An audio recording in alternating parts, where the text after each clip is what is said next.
வேலைக்கு வர முடியாது.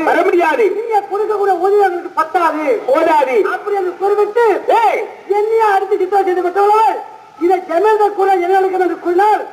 உனக்கு நேர்ந்த கொடுமைத்தான் அப்படியா?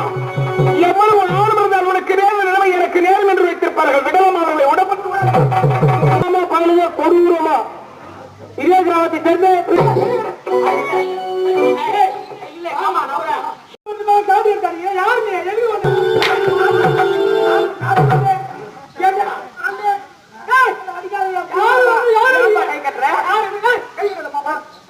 யாரு